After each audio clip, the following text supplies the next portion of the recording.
This is Wink Tracks the Tropics, powered by the Weather Authority. When the tropics are active and timing is everything, the Weather Authority is keeping you prepared.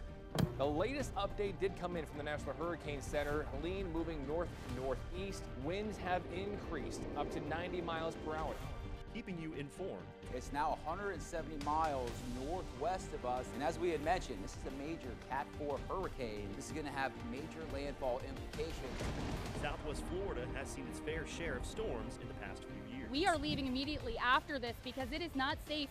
You're starting to see some of these debris, sticks flying up and out, and it's one of the reasons why Sanibel is evacuated. It clearly is not safe out here. But our slice of paradise has bounced back in ways we'd never expected. It's tough. We had each other, and that's a good thing. I wouldn't have made it without Marianne. We're going to make it. We're going to make it. Wink News has been there with you every step of the way. That won't change.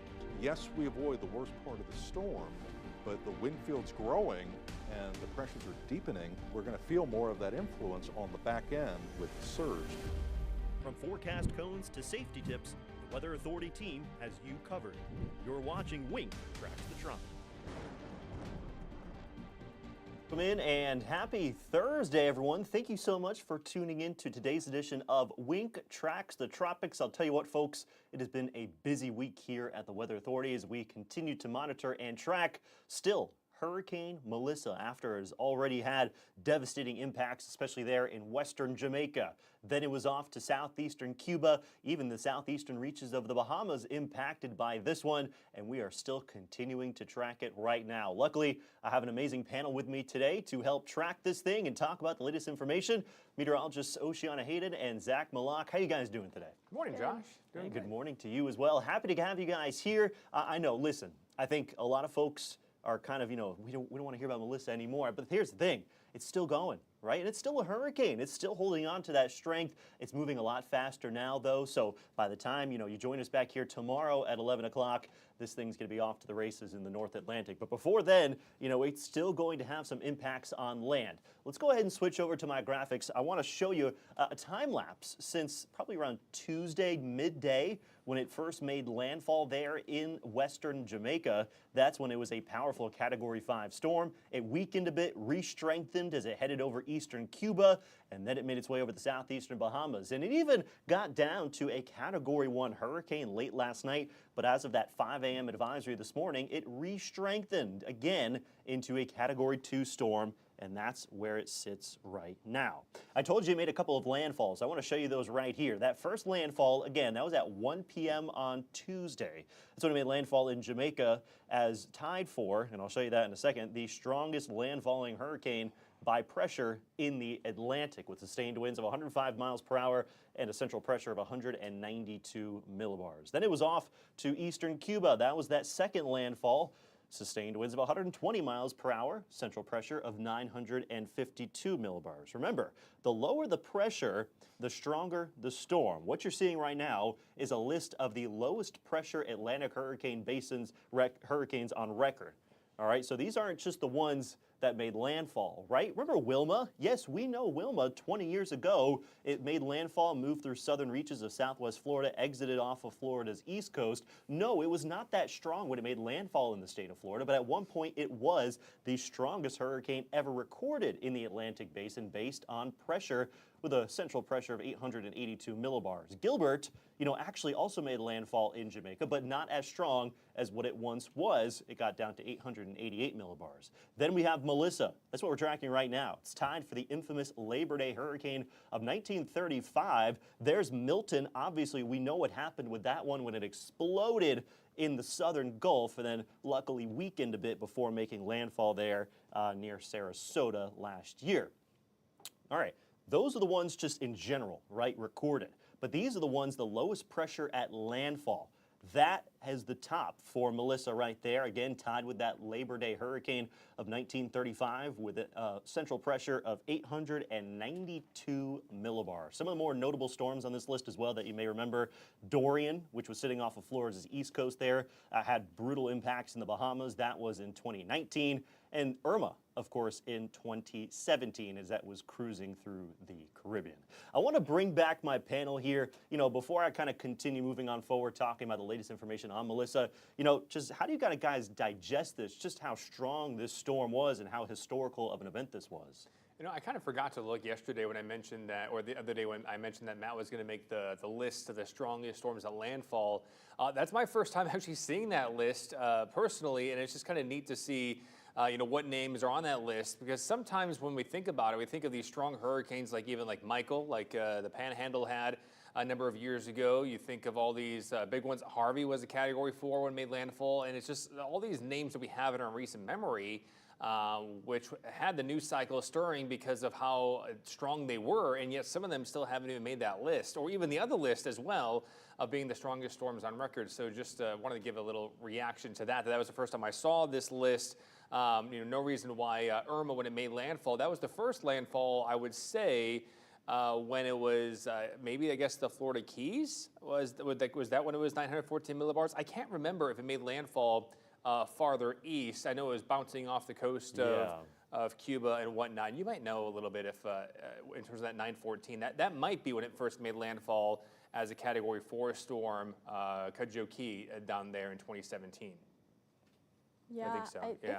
It's crazy to see that Gilbert is on here, made landfall in Jamaica, and then Melissa is just right above it, and it also made landfall in Jamaica. So to see that Jamaica has dealt with two of the strongest storms at landfall, it's pretty sad to think about, but there was 40 years in between that, almost 40 years. Absolutely. All right, I'm going to bring you back to the latest information now on Hurricane Melissa, because as I mentioned, we're still tracking this thing. Here's the latest satellite loop of it. Again, this is called an infrared satellite view. What that means is that it's showing us the temperature of the cloud tops. Notice that purple color right there. That means that the clouds are very high up. They extend very high, tens of thousands of feet into our atmosphere.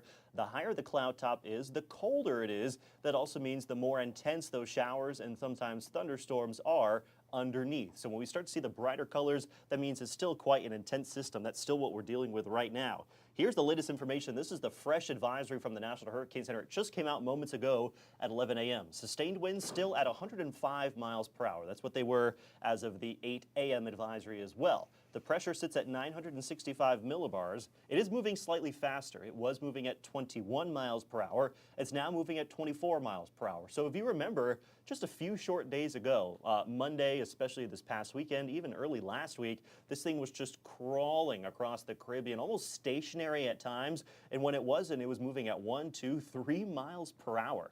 Right? So it's kind of incredible, just kind of see how fast it's moving now at 24 miles per hour. And it's all based on steering currents, And with this kind of storm, we're very lucky that this is an interactive platform, right? Wink Tracks the Tropics. So if you ever have any questions or comments, feel free to drop them in the comment section there on YouTube or Facebook, whichever one you're watching on. I'd love to get to those questions, and our panel also loves answering those as well.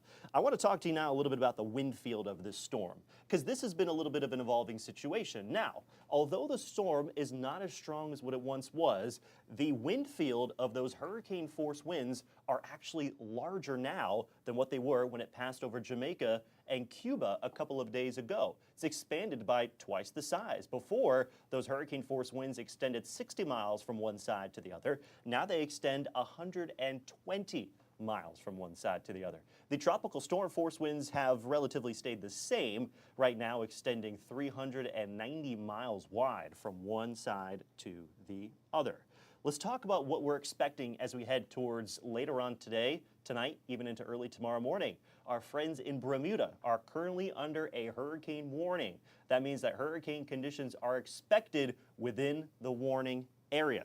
Now, this is an interesting graphic that I'm going to show you right here. It goes back to those winds fields that I talked about. It also shows you the forecast cone from the National Hurricane Center. There's a few different things I want you to note here. Number one, the size of those tropical storm force winds, all right? It's possible that Bermuda could be experiencing those tropical storm force winds as soon as this evening.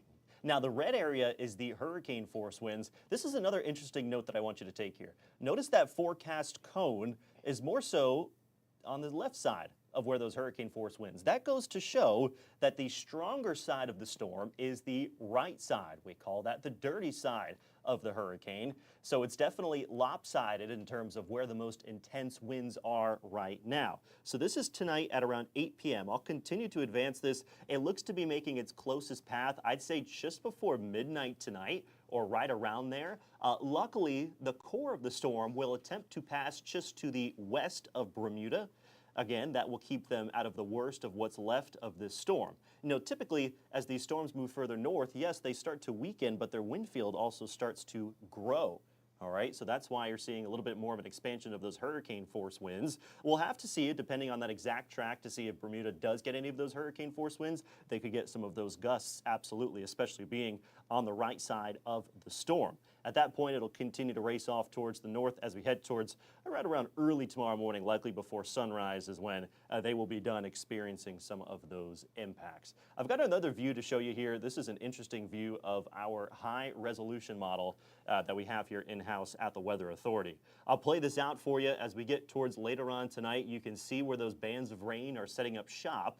Again, you got the right side of that storm that will be bringing in those bands of heavy rain and gusty winds to Bermuda late tonight, even continuing to early in the morning, and then eventually pulling off towards the north, and then we finally say goodbye to Melissa.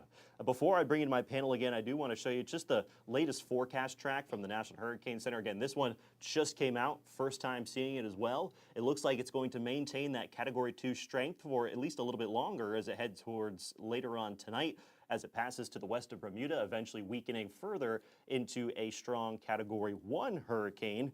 And then look at this, because of the forward speed over the next 5 days, look how far this thing is going to travel. It's going to pass to likely just to the east there of portions of Canada, and then is off into the North Atlantic. What is that? Is that like Greenland or Iceland? Which one's on the right there at the end of the forecast track? We can bring in my panel here. That's Iceland. I think it's right? Iceland. It's Iceland, I want to yeah. say. I think Iceland, the Greenland's small the big one. one. What do you guys think about that? And you can also share your thoughts on all the graphics we just discussed. But I mean, what a forecast cone, right? That's why we haven't been showing it on TV, because honestly, it's so huge and it goes so fast when it gets picked up. Basically, gets wrapped up within all the fronts as well, and that's why it's picking up speed. I don't know how fast it's going to be moving, but I would bet north of 40 miles per hour as we head into Friday, and it moves away from Bermuda early tomorrow morning. Yeah, I would agree. And I'm glad to see it moving fast because, like you said, Josh, earlier, this was stationary at one point. So Yeah. I'm so glad that it moved through the Bahamas quickly, not at that slow speed. And my question is about the landfall. Do you guys want to talk about that? The fact that it didn't have a third landfall? Why is that? Because I want to talk about that. You know, I asked Josh this morning to look into that too, just because when I first got in around 2:30 this morning, I was scouring the web pages that we get from the National Hurricane Center, trying to determine if there was an official landfall statement that they sent out for a possible landfall amongst one of those many islands in the Bahamas, possibly Long Island, which is where Clarencetown is at. We saw that was in the middle of its path when we were forecasting this movement yesterday. But I didn't see any landfall statements at all, and I had Josh look into it as well, and he couldn't find any. So, you know, I would mention that the reason why they didn't have an official landfall is that the islands are so spread apart there, and it's very hard to determine, but also how messy the storm circulation was.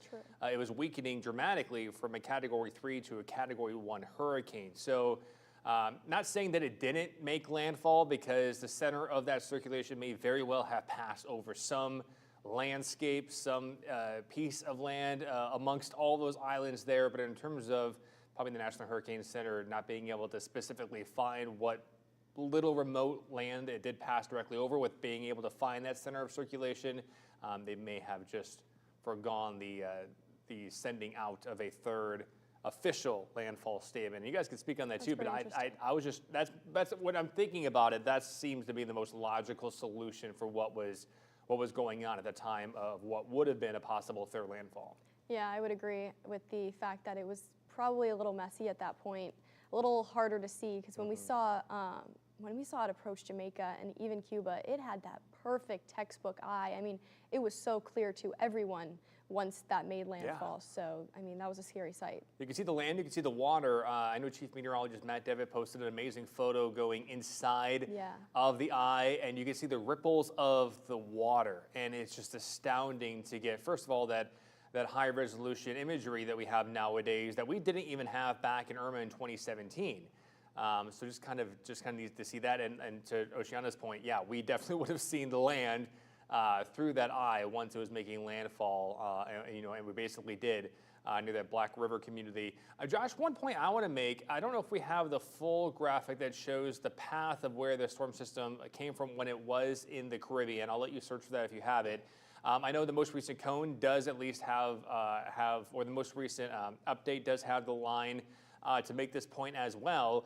But I just wanted to show the deciphering of how smooth the line is in the past track now that it's moving faster compared to how erratic the path of the hurricane was when it was moving at a dismal 5 to 4 to 3 miles per hour. It just goes to show how crazy and erratic it is and can be when there are no steering currents. Yeah, so you can see how smooth. I mean, just coming from Cuba, look how smooth that line is coming north through the Bahamas. There is some wobbling back and forth, but you can see similarly how smooth that line is as it's picked up speed to 19 miles per hour, to 21 miles per hour, to now 24 miles per hour, compared to how jagged and wonky that line was when this was just meandering across the Caribbean for days. Yeah, great point there, Zach. I can even, in a few minutes, try to go back and show you what that's a good point where you have it right there. That was just seeing how smooth it is, because we could see how wobbly it was going to Cuba as well. So it's just you mentioned the steering currents, and I was just mentioning that the steering currents have a huge impact on picking these systems up. When they're moving faster, they are far easier to track where a landfall could be. I mean, when you have a line this straight and the storm is moving at 15, 20 miles per hour, you could get a landfall location and nail that down way in advance for some of those extreme issues that come with the tropics and with these hurricanes. But when you have that meandering 3, 4, 5 mile per hour storm, that landfall location, like we all saw a couple mornings ago, and I was turning to Josh that morning saying, this thing just keeps veering from northeast to now almost due west. So when there's lack of a steering currents, it does show that making a landfall landfall forecast, it gets very difficult very fast. And a final point to that, that's why our evacuations here in Southwest Florida, and why even the evacuation zones could be so large for a possible evacuation area from, if you say, hey, why does Zone A in Charlotte, Lee, and Collier counties all have to be evacuated if we know the storm is going to make landfall in one certain small specific area? If it's moving very slowly like an Ian was, you really can't determine exactly what community, what finite area is going to get the worst amount of it. So you just do your best to try and evacuate the least amount of people for financial reasons, but then the most amount of people to basically encompass that forecast inaccuracy for how slow these systems can be. That's a good point. Yeah, we always talk about how impacts are felt outside that forecast cone, and they absolutely are. But when it gets to the fine details of exactly where the worst of that storm surge sets up, where the worst of those major hurricane winds set up, I mean, sometimes the worst of those winds can only be in a radius that's maybe 10 miles wide. I mean, look at what we saw with Melissa. It was 20 to 30 miles. I mean, you saw that passing over Jamaica. Jamaica is not big. And you think of the size of that wind field for the hurricane force winds. If that was extrapolated and put over Southwest Florida, that may be one county size. Yeah. If not even less. I mean, you're talking if it was in Charlotte County, that Naples and Marco Island would have had, winds of 30 to 35 miles per hour compared to like they saw in Kingston, compared to the 150, 160, 170 mile per hour winds that they had in the core of that center when it was passing over the western side of Jamaica. So like Josh was mentioning, that's a great point, that these finite, when we're forecasting these hurricanes, there's something for our viewers just to remember, that when we're forecasting these finite numbers sometimes, they do shift so much when we're trying to get into the nitty-gritty of it because of how erratic these storms could be when they're trying to make that final landfall. Final point on that for me, and then you guys could weigh in too, is that when it comes to the storm surge, we also have that first initial forecast encompassing a large area. Think of Milton. It went from Tampa all the way down to like almost central Lee County. But then when it came down to actual landfall area, the surge dramatically drops off north of where the landfall is and increases even more so south of where the landfall is.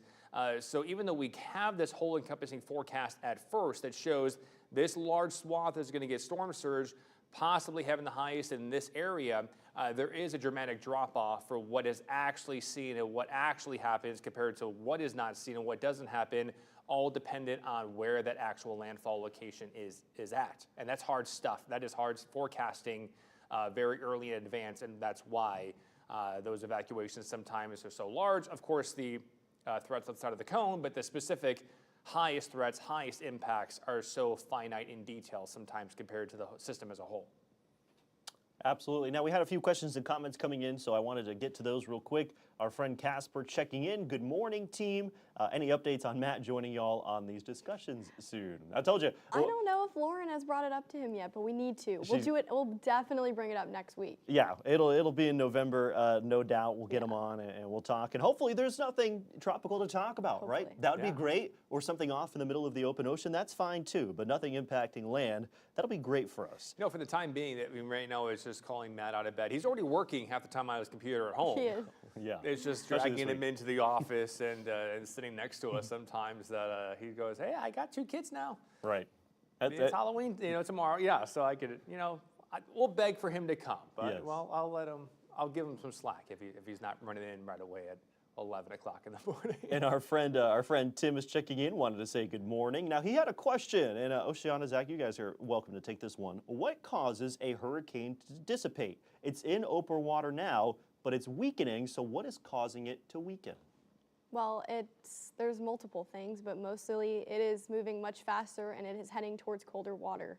And that is 2 things. When it was moving super slowly, it was just really soaking up all those untapped into warm waters of the Caribbean, and now it is flying. And like Zach said, we wouldn't be surprised if this moves over 30 miles per hour towards 40 miles per hour once it nears Bermuda and heads north. So it's rapidly approaching cold water as well. So that's one major thing that's going to help it weaken. Yeah, and Josh, go through that loop one more time. Great graphic, by the way, of encompassing the full-on scope of how that storm was when it made landfall in Jamaica and how it made landfall in Cuba. One thing to point out for Tim is that now you can see that moving north, and I'll let it loop one more time. But here, when you see that first initial loop, yes, it's huge. It gets big. It reforms. It falls apart a lot over the mountainous terrain of the eastern part of Cuba, and then it tries to reorganize a little bit in that warmer water north of Cuba and south of the Bahamas. And you can see that explosive convection, that band of pink that blows up just north of Cuba and west. So you see it falls apart, boom. There's an explosive convection that pops up, gets wrapped around the core. It's allowed to re-strengthen from a Category 1 to Category 2.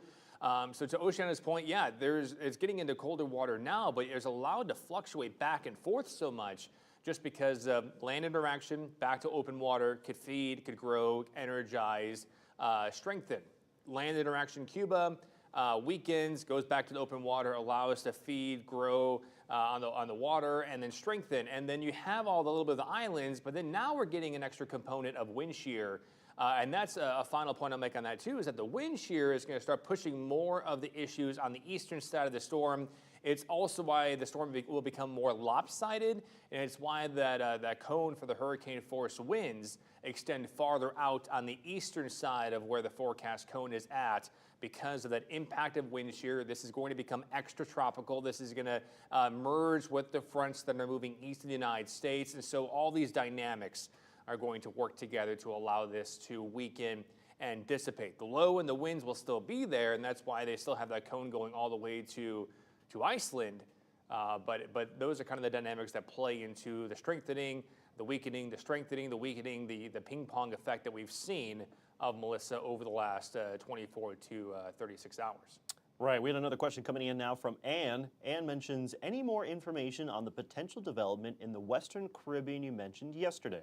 So yesterday we mentioned that the Climate Prediction Center puts out a tropical outlook, not for the week ahead, but for 2 weeks and 3 weeks ahead. In both of those outlooks, they've highlighted the Western Caribbean as having a low-end chance of tropical development. Now, when they were highlighting this area weeks before it actually made it into the Caribbean, there was, I believe, a medium chance for development. There was more of a stronger signal that Melissa was going to develop into something. Now, what they're highlighting is a very weak signal being only picked up by a few of the ensemble members. So I do want to pull up this graphic again, just to remind you that besides Hurricane Melissa, there's absolutely nothing expected to develop over the next 7 days. And we love to see that. Again, we'll look down the line towards, let's say, the second week of November. Perhaps there is a weak signal there in the Western Caribbean, but there's a lot of things, again, working on our side, especially as we head towards November with something that develops down there. And yes, it is fronts. You probably guessed it. Anything that tries to develop has a very tough time trying to get into the Gulf that late in the season,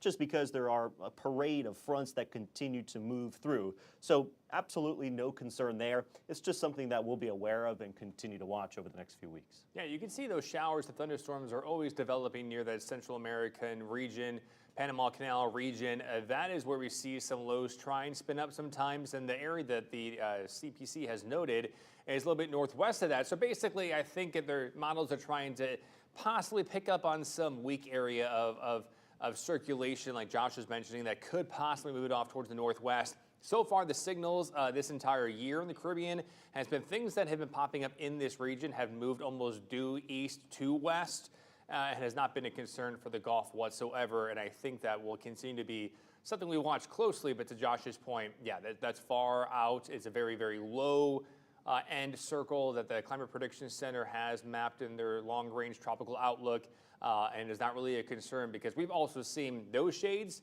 never actually turn into anything. It's just something to watch and just see closely. But right now, we're very happy with what's currently going on for us here in the Gulf on the western side of Florida, is because we haven't had anything in the Gulf. And those water temperatures, one thing, Oceana and I might show tomorrow or maybe next week is it'd be cool to see the difference of the water temperatures today compared to the weekend and next Monday or Tuesday after this front that's moving through this morning brings the colder air over the Gulf for about a week or so, because it's going to dramatically change those water temperatures.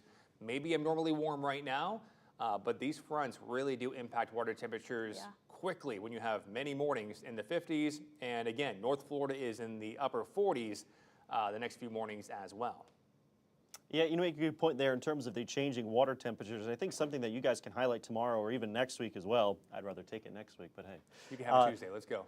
The ocean heat content, that's a big reason why we saw Melissa explode down there in the Caribbean. Now, when these hurricanes become very strong, they suck up that energy, right? They take it, they transport it north. We talked about that yesterday. It's kind of like a natural energy cycle. But, if you look at a map at the oceanic heat content right now in the Caribbean, you will clearly see where this storm was, because it sucked up a lot of that energy. So maybe 50 miles to the south and to the west, there's still an abundant amount of ocean heat content. But again, where the storm was, it's probably not a whole lot. What do you guys think? Gosh, I think it's absorbed it. And Oceana, what do you think too? I mean, these storms do cause upwelling. They bring that cold air to the surface because it's just sucking all that hot energy out of it. And like you said, the ocean heat content, we always like to explain exactly what that is real quick. It's just that ocean heat that's not just at the surface. It goes several feet down into the surface. So usually what we've seen this whole season is that ocean heat content has been very high, meaning that not only was it hot at the surface, but it was hot several feet down. So what we're seeing now, I wish that we had that graphic now showing that the upwelling from Melissa is bringing back some of that cooler water temperatures back. So we love to see that, because before, like we had said, this energy was untapped. Nothing had sucked any of the energy out of the Caribbean this entire season. So that's why Melissa was able to get so intense. So it's nice to see that she did her job and she caused some upwelling. Yeah, I did see a picture, the before and after of the watercolor near Jamaica, and it's amazing the upwelling. How it really brings and stirs the water about, and almost has more of a turquoise view from our satellites trying to grab it.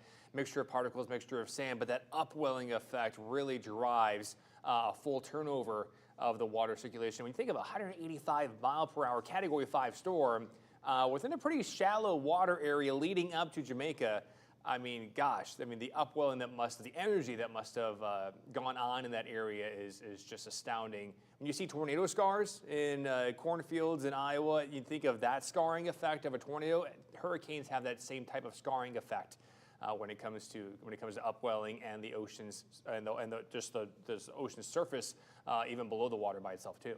Right. Now, as we close up here, running short on time, one more comment here. Casper mentioned a crazy hurricane season, quality over quantity. I think it makes a good point right there. It's just, we've seen quite a few, not only major hurricanes, but also Category 5 hurricanes. Yeah. Unfortunately, one of them did end up making landfall. The U.S.